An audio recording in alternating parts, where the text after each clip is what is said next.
Welcome to Buddhist Maha Vihara's Dhamma series and the Facebook page, our public page. Today we have a very special guest, he's a very popular speaker here in Malaysia, and most people call him by his nickname, which is Uncle Vijaya. It's actually Uncle Vijaya. We call him Uncle Vijaya Samarawickrama because he's really a popular figure, and he's also a patron of the Buddhist Maha Vihara, and we have been associated with him for many years. Let me read the profile of Mr. Vijaya Samarawickrama. Mr. Vijaya obtained a Bachelor of Arts degree in English from the University of Malaya. Then he had a Masters of Arts degree in Drama and Theatre from the University of Hawaii and a teaching certificate from the University of Liverpool. Prior to his retirement, he was a senior lecturer at the University Technology Malaysia, and he is also just retired as being a lecturer in drama and theatre, public speaking, and world religions at the Taylor's University American Degree Program. Uncle Vijay is a prominent figure in Buddhist circles, giving more than 100 talks in universities, schools, and Dharma centers each year for the past 4 decades. Besides being the patron of the Sasana Abhivuddhi Vardhana Society Kuala Lumpur, which is the custodians of the Buddhist Maha Vihara, he's also the ex-director of the Nalanda Institute, and he has represented Malaysia in numerous Buddhist conventions and conferences, both locally and abroad. He's also given numerous inspiring Dhamma talks throughout Malaysia, Singapore, and in Australia. Uncle Vijay has also assisted the late Venerable Kesari Dhammananda in writing his books. Uncle Vijay himself has authored more than a dozen books or booklets, from which I think more than 200,000 copies have been distributed worldwide. Some of them have been translated into Indonesian, Sinhala, and Mandarin. He's also the secretary of the Board of Trustees of the Kesari Dhammananda Charitable Trust Fund. Without wasting much time, I would now like to invite Uncle Vijaya to have his Dhamma sharing with us this evening. Sadhu.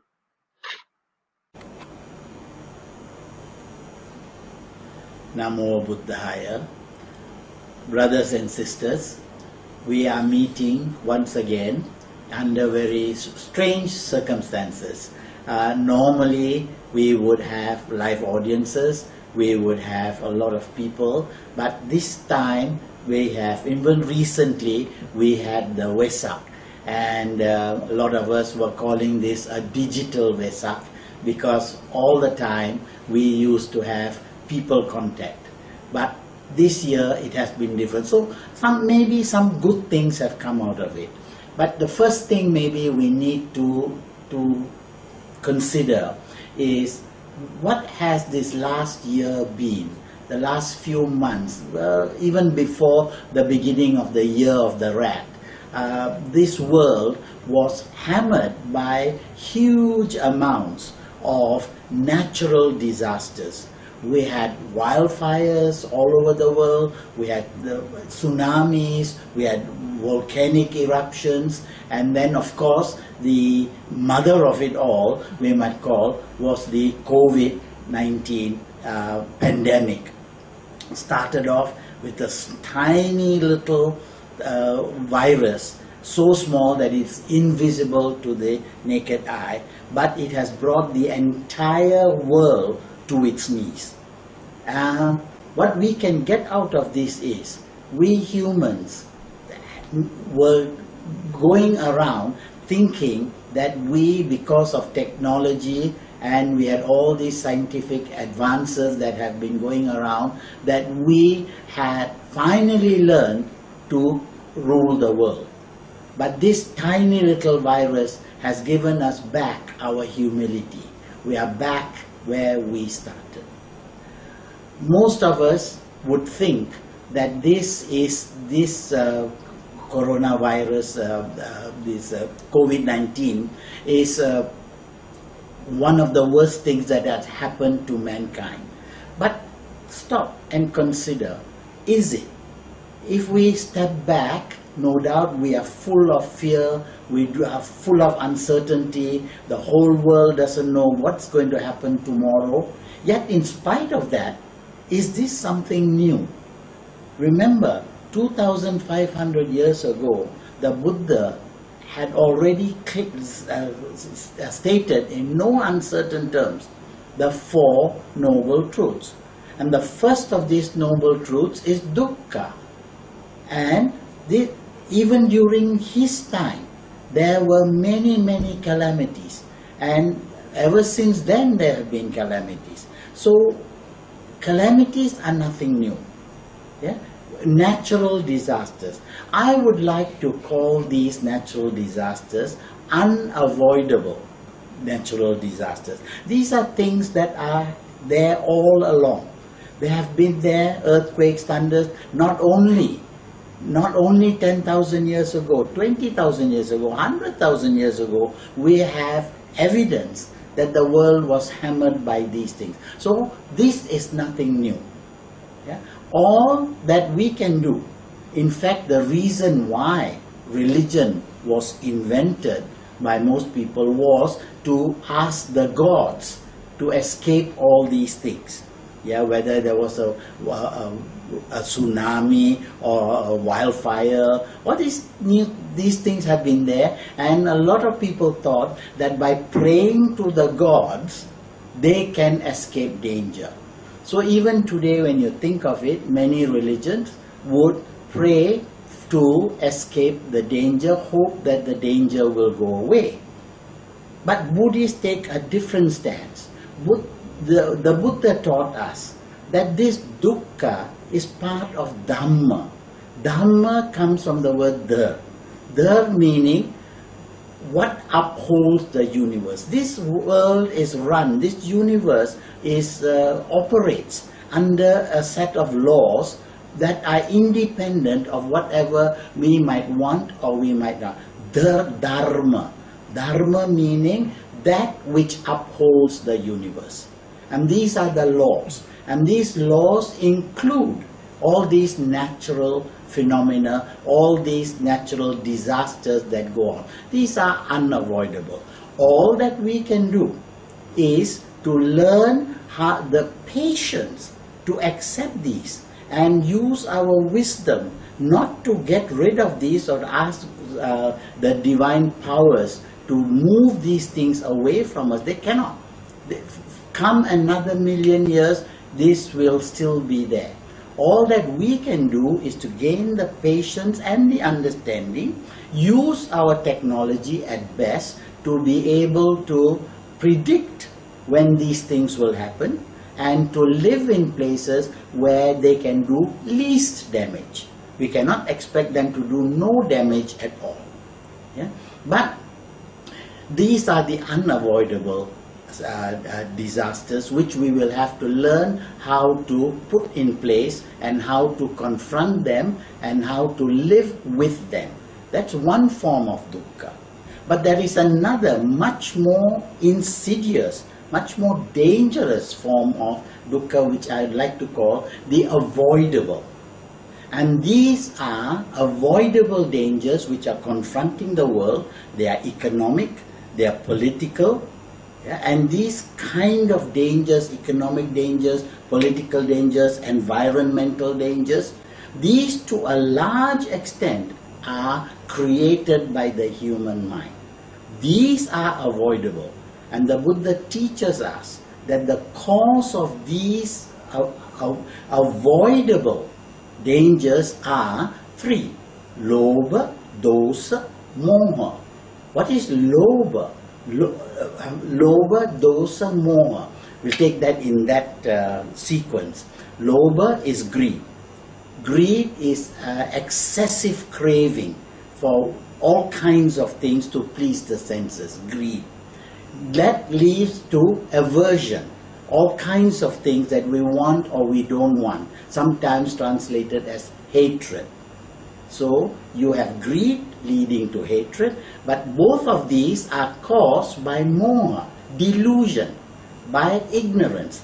Delusion, an idea that we exist as permanent entities, that we are human beings and we have these unchanging needs and desires. Yeah? When we don't have that understanding, these three give rise the moha, the false sense of an I, gives rise to greed, to grasping, to tanha. And when this tanha is never satisfied, we are constantly in a state of frustration. So, while on the one hand we have the unavoidable disasters that are attacking the world, on the other hand we have avoidable, and all our political problems, all our environmental problems, all the economic problems that have been caused by humans. And if we can focus that with right understanding and try and get rid of these unavoidable, if we can get rid of these avoidable disasters, the world will be a very, very much better place than it has been. And we can all together, by the way, we do not need a religion as such. We do not need prayers. We don't need to appease the powers. We don't need to appease nature. Yeah? The Buddha teaches us that with our human intelligence, we are manusya. Manusya, that which has a mind which can be developed. If we can develop that mind, see the world as it really is, yeah, and work, then we can train the mind. As individuals, if we train the mind, then we can contribute to making this world a much better place than it has been in the past. Earlier I said that the origin of religion can be traced back to the time when human beings who had no understanding of these natural phenomena thought this was the work of some divine powers, and that if we were able to appease those divine powers, then we will be able to ensure a better life for ourselves. Therefore, the purpose of religion was to help human beings escape from danger. Now, the Buddha teaches us we cannot escape from danger. These are unavoidable. These have to be there all along. Yeah? So what do Buddhists do? Buddhists do not ask for the danger to go away. They know it is there. It cannot be changed. However, Buddhists say that what we need to do is to develop the understanding to escape suffering. Now in Malay we say bila jatuh tangga jangan timpa tangga pula, meaning if you fall from the ladder, don't let the ladder fall on top of you.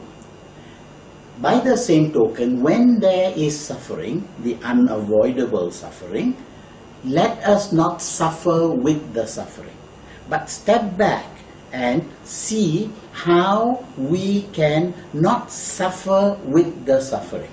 Meaning, understand it, develop the patience, and do whatever we can using our human intelligence to cope with whatever dangers that nature throws in our way. Therefore, what we need to develop is patience and the dignity to be able to calmly accept what is happening and do whatever it can. A lot of things can be done in order to make this world a much better place than it can be. Yeah? That is why in one of the Dhammapada verses, the Buddha says that just as a solid rock is unshaken by the wind, so we also should not allow ourselves, like a solid rock, to be shaken by the vicissitudes of life. That means when nature throws things against us, how do we remain calm? This is why we use the lotus flower as a symbol. The lotus flower, as you know, has its roots in the mud, the filth, and at the bottom where the roots are. But although it is in that filthy, slimy mud, so it grows from there, the flower rises above the water, perfect and pure. Meaning that when our problems of the samsaric world, anger, hatred, greed, jealousy, fear, restlessness, disease, whatever, all these things that hammer us all the time, while these are working at us, we must not allow the mind to be polluted as well. So the secret of the solid rock is, no matter what attacks us, how do we remain calm? And how do we remain calm? We remain calm with one thing: right understanding. Right. Now we have examined what are the two types of danger that human beings are confronted with, the unavoidable and the avoidable. But let us focus on the avoidable. As human beings, what are the kinds of things that we can follow in order to make our lives more comfortable, our lives more peaceful, our lives more tranquil, like the lotus flower. Yeah? One of the best things that we can do, or the first things that we should do, is, because we are manusya, that which has a mind which can think, yeah, we need to understand how the nature operates. Once we understand how nature operates, we work according to the demands of nature, and we work in harmony with this nature. And ourselves as individuals, how do we manifest this understanding? One of the first things that we need to do is to calm the mind. And to calm the mind, the Buddha teaches us there are 4 ways in which the mind can be trained to be peaceful in spite of whatever happens around us. And these we call the 4 Brahma Viharas. The 4 Brahma Viharas are pertinent to the individual human being. We Buddhists believe that when we look after ourselves and we protect ourselves, we will at the same time protect others as well. And one of the best ways to do this is to practice the first Brahma Vihara. There are 4 Brahma Viharas: Metta, Karuna, Mudita, Upekkha. What is Metta? It's all states of mind. It's all states of mind. Many religions believe that true happiness can only be found when we die and go to heaven, where true happiness lies. The Buddha says no. True happiness can be experienced in this life itself. If we learn, like the lotus flower, to remain, to rise above the dangers of this samsaric world. The first thing that we can do is to develop a state of mind where we practice metta. And this metta is so necessary in today's day and age. Metta is where I develop a sense of friendliness, a sense of calm, a sense of goodwill towards every living creature that exists. Now, our planet Earth and all the human beings on this planet Earth were sorely tested when we had to be quarantined. We had to be stuck in our homes, and we had to live very closely with people. And this required a lot of metta. Metta is to be able to develop a sense of love and kindness and friendliness and caringness towards all that are around us. And family members, a lot of people complain that there was a lot of difficulty in order to maintain friendly relationships when they were quarantined together for a long time, for long periods of time. But if we had learned to practice metta, not only for ourselves, but metta towards those around us, and metta to all the suffering beings in the world, we could have done a lot to reduce the mental anguish that the world is going through. This is metta. Now, at the same time, 7 billion of us on planet Earth have been suffering. We have been mentally anguished. There's so much of fear. There is so much of restrictions. Yeah, so much of shortages of all kinds of things, and all of these things, yeah, were affecting everybody else, and all our fellow human beings were in pain and fear. Having developed this metta, the next step is to develop karuna. And here my mind goes out to all those caregivers, all those people who selflessly practice karuna. They are not Buddhists, but they were fellow human beings who saw the suffering of others and felt that their needs were not as important as the needs of others. Our respect, our love, our gratitude goes out to all of them because they practice true karuna. In the same way, if we consider the needs of others rather than our own, with metta and then with karuna, we will become less aware of our own needs, our own fear. And if we concentrate or we reach out to others, then our own selfish needs will be reduced. So we have metta, we have karuna. Now there comes another more difficult, mudita. Mudita is where we are in very difficult circumstances, where we are deprived of lots of things, or we ourselves may be sick, or we may be economically disadvantaged. But at the same time, we can see that others have benefited by this. Surprisingly, the pandemic has benefited some people in many aspects of the economy, for example. Now, when we practice mudita, we rejoice that people are doing better than us, or we rejoice when someone has recovered. We rejoice when a country has overcome the pandemic.